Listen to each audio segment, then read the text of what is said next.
Mr. Speaker, sir, the Honorable Prime Minister, Honorable Deputy Prime Ministers, Honorable Leader of the Opposition, Cabinet Ministers, Members of Parliament, ladies and gentlemen. Honorable Speaker, in the tourism industry, the challenge before us is to combat the issue of brain drain. This challenge is central to ensuring the sustainable growth of our tourism industry, which serves as a cornerstone of our nation's economy. We will note, Mr. Speaker, sir, that the reality about our economy today is that it is bullish, which is very different from what the detractors were saying, that our economy was going nowhere. On Friday, WestPac reviewed its position on the Fiji economy, which it had downgraded initially due to, quote, stronger than expected sentiments and growth in tourism. The tourism numbers are a lot stronger than we expected. Further adding that the new Fiji Airways service to Dallas is a growth driver. It's a big positive, unquote. The signing of the new air service agreements between Fiji and the USA last week in Tonga will open vast possibilities in the US, as articulated by the Honorable Prime Minister in his ministerial statement on Tuesday. In terms of banks, ANZ had earlier upgraded its forecast for Fiji, pegging it at 3.4%, also riding on the back of tourism. Mr. Speaker, sir, we are committed to creating world-class training facilities that will drive Fiji's tourism industry forward. Our strategy includes collaboration with private sector stakeholders and the development of cutting-edge facilities that meet the highest global standards. Mr. Speaker, sir, Fiji is blessed that a good number of international brands are operating in our country, and I can venture to say they have found a home in Fiji. These brands have their culture with their ethos, systems, and standards that are global and available to our people once they become part of the brands in Fiji. Our people acquire skills that are marketable globally, i.e., it is the easiest way to become a global citizen. And after a few years with a brand in Fiji, you qualify to join any of that brand's property globally. And brands are indication to travelers that a destination has quality offerings. Let me highlight some of the programs with the brand's hotel. The Marriott Fiji Training Academy offers structured training in key areas such as front office operations, housekeeping operations, food and beverage service operations, and kitchen operations. They would have trained some 800 professionals of late. I was asking the Honorable Minister for Education of the possibility of linking this academy to the Higher Education Commission and thereby strengthen partnership with governments. The Marriott properties comprise Sheraton Resorts and Sheraton Villas, Westin, Marriott Momi, and the Sheraton Tokoriki. The Red & Blue Fiji is renowned for its robust train-the-trainer program designed to continuously enhance the knowledge and skills of its people, ensuring that they remain competitive and well prepared for the demands of the traveler today, known for its high expectations. Hilton has its own Hilton University, which is available online for every single position in the industry. The courses include programs from Harvard, Lausanne, and Cornell University, the three top universities in tourism in the world today. Hilton has a dedicated recruitment executive who recruits on attitude and desire to learn, as Hilton can train the candidates with skills across most of their businesses. On 3 consecutive occasions, Hilton has been awarded the Great Place to Work certification, a global recognition, and says much for Hilton in Fiji. They also won the Regional Team Member Promise Award for Hilton Australasia and South Pacific, which include Australia, New Zealand, Papua New Guinea, Vanuatu, and Fiji. Intercontinental has seen staff members that departed Fiji return and take back their positions, which is attributed to the culture at Intercontinental. It has a robust training and development program for its people, and evident in all its Fiji properties, i.e. in Atandola, Holiday Inn, GPH, and Crown Plaza. Shangri-La, the largest resort with some 700 staff members, has seen high attrition rates for its people at level 1 to 3, mostly to Australia and New Zealand. It has implemented robust hiring and retention strategies, including partnerships with educational institutions for training programs, cross-exposure with sister properties, and internal promotions for filling critical managerial positions. The training programs in Shangri-La are tailor-made to suit Fiji, categorized as 3 levels: essential, functional, and leadership trainings. The past 2 years have seen intense activities and many challenges post-pandemic. They have done very well and known to be a top performer in the Shangri-La group. The global brands are known for how well they look after their people. For instance, the case of Sofitel. Minimum wage is much higher than the national minimum wage, and within 3 months, it increases by 5%. Bonus scheme are tied to performance and attendance, i.e., if you're not absent for more than 4 days, bonus will be in the range of $1,200 net by year end.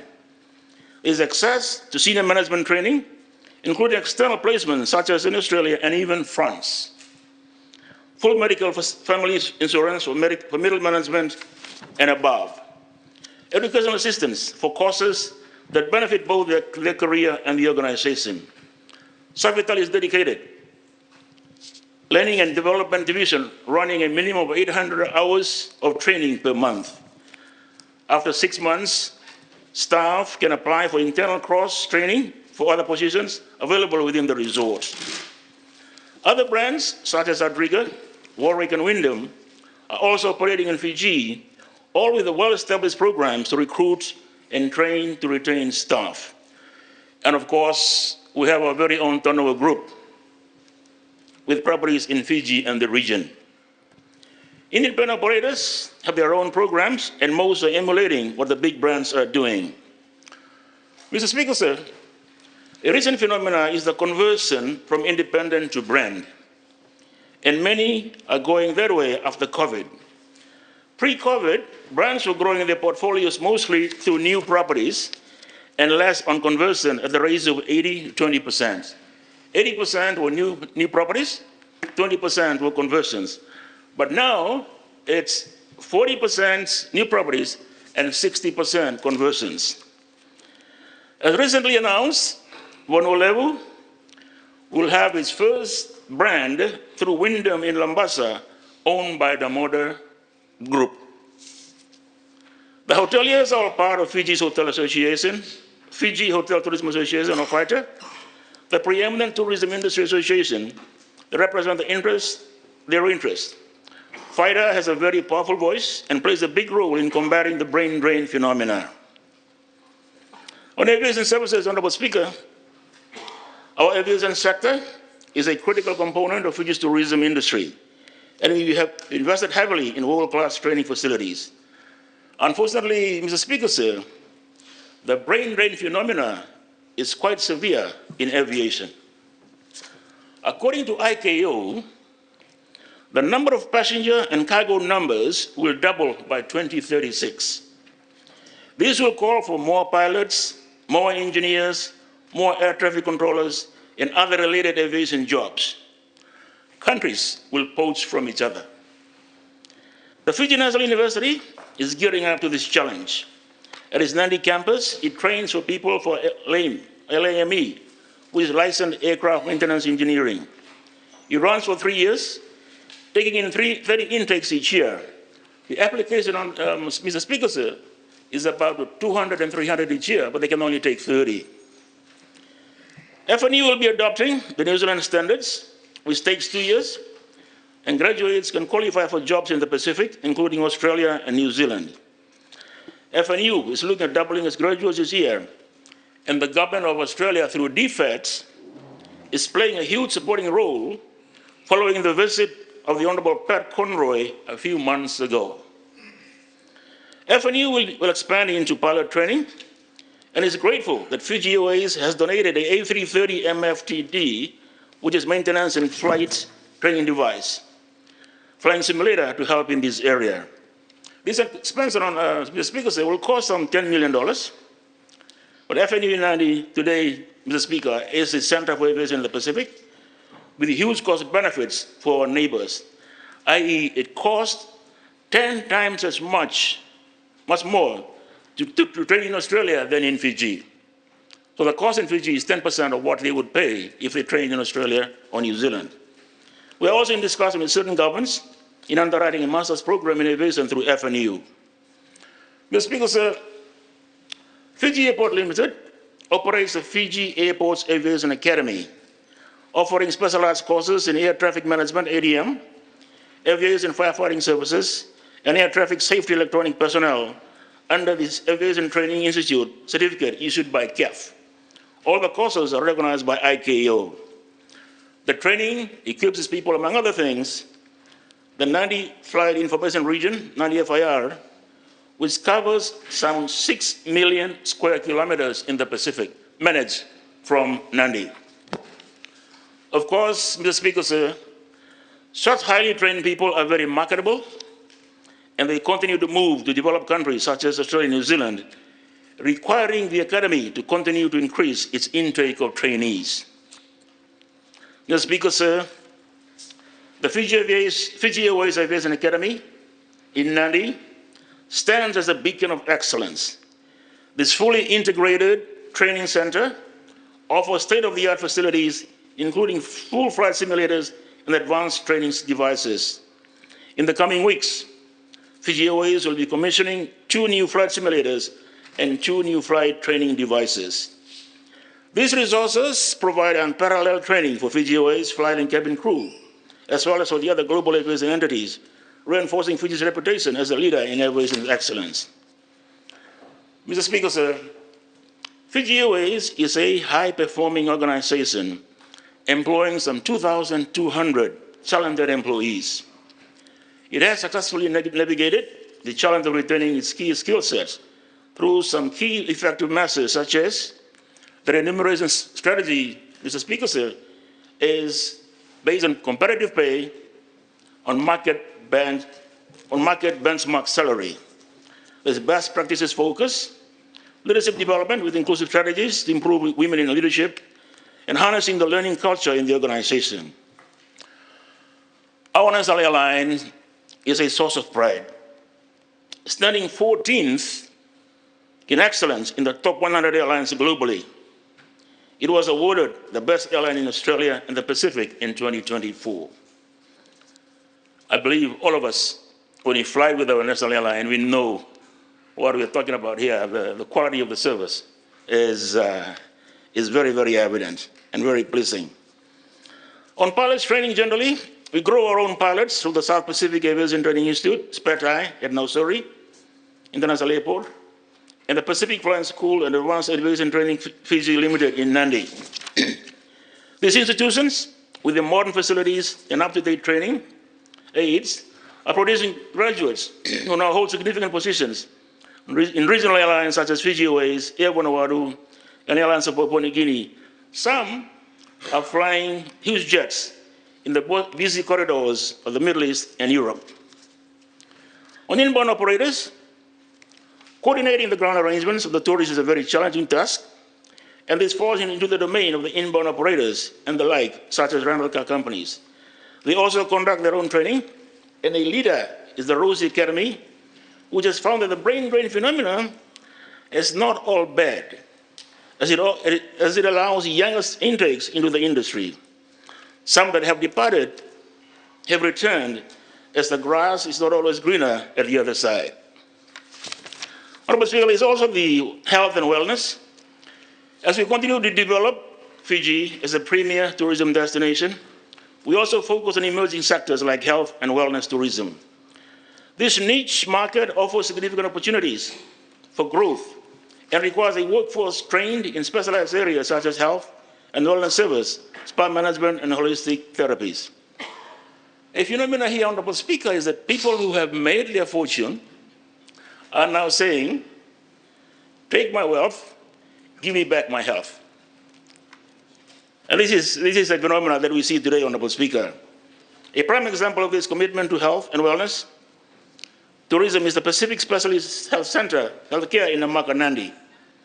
This locally owned facility offers world-class service, and the doctors and medical staff are mostly local trained in the local School of Medicine and Fiji nursing schools.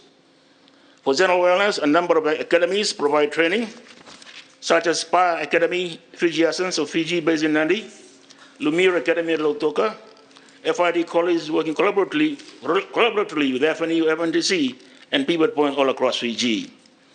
Honorable Speaker, we are also blessed with a good number of training providers under the watchful eyes of the Higher Education Commission, who provides them with accreditation, ensuring that training programs align with industry needs.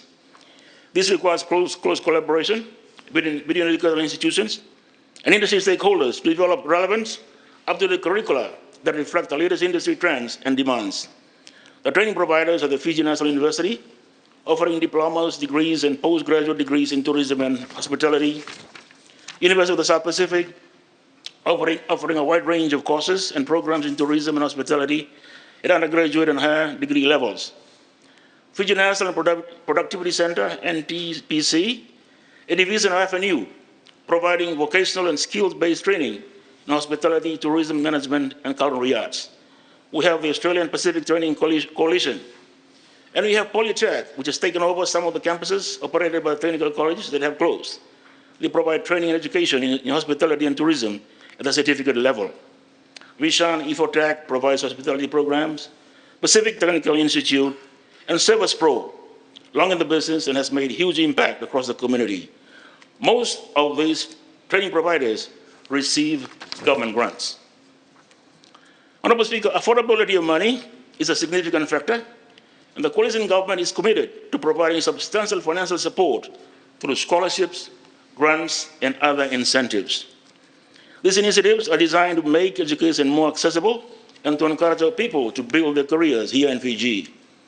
These financial supports are not merely about reducing the cost of education, they are about creating opportunities for growth, development, and long-term career success. Beyond additional scholarship, the Ministry of Tourism and Civil Aviation has initiated targeted government grants aimed at fostering innovation and encouraging the development of niche tourism markets.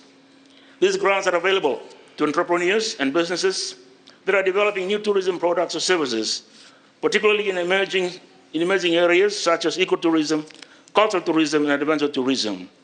By providing financial support to these innovators, we encourage the development of a more diverse and resilient tourism sector. Mr. Speaker, for tourism and civil aviation, it is not only about stemming the brain drain, but also to ensure that we don't have any gaps in terms of manpower in our organizations. We have to be able to find replacement from abroad, and this requires an accommodative immigration system. The coalition government, Mr. Speaker, is committed to resolving the challenges related to immigration.